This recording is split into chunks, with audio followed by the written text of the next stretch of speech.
Okay, folks, we're watching Chris Cuomo on CNN on the left. He has Miles Taylor on the right, who has been revealed as anonymous. And Miles, in his interview, said something about what Trump wanted them to do regarding migrant workers initially that I find shocking. I came into the administration as a national security guy, and as I became the deputy chief of staff, I had to take over immigration and, of course, chief of staff. The president at one point wanted us to gas, electrify, and shoot migrants at the border. What we're talking about, Chris, is innocent women and children who are seeking a better life in the United States, fleeing violence and persecution. And the commander-in-chief is telling us he wants to gas them? He literally said it. Was it ever put in writing, or was it passed on by somebody else? Swear on my life, verbatim, Oval Office of the White House, of the President of the United States, that he mused about shooting them. And then when there was clear shock on the faces of the people in the room, the President said, well, maybe you could just shoot them in the legs to slow them down so they couldn't get to the border. You told him that it was mostly women and children, and he said that they should be shot or gassed? Seriously? Correct.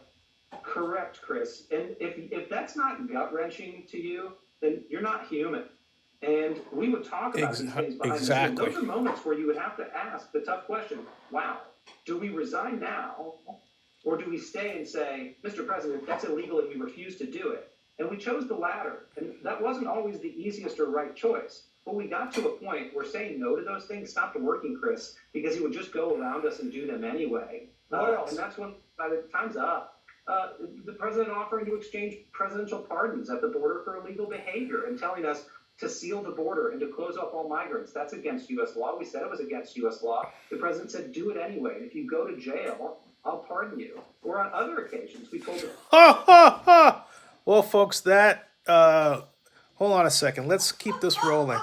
President, we needed important, I can't get too far into details on this one, but we needed important national security authorities from Congress to address a very sensitive threat. And the president said to us over the phone, I don't care what you need, just break the law and do it. We said, Mr. President, we can't break the law to do it. We need Congress to pass these important authorities. And he would tell us to go, down that route. He wanted us, as I've told you guys before, to bus illegal immigrants into sanctuary cities so that those cities would become more violent. We told the White House this would be illegal. The president consistently brought it back up. The president consistently told us he wanted to resume family separation, another sickening policy and a big mistake of this administration. The president would regularly suggest ideas that were so beyond the pale that we wouldn't consider them and would push back. But it came to a point, Chris, where he did stop listening to us. And he just started doing things anyway. Well, I want to talk to you about that point. Now, just to remind you. I just had to get that, folks. The rest of the interview is ongoing, but this is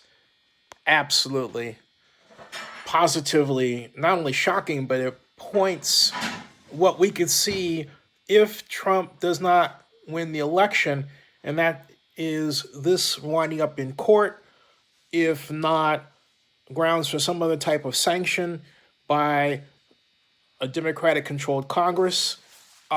This is wild stuff, and it's our country, and it's sad. Subscribe to Zenny62, bookmark oaklandnewsnow.com. And I want to follow up. This is a picture into the dark underbelly of how our country operates.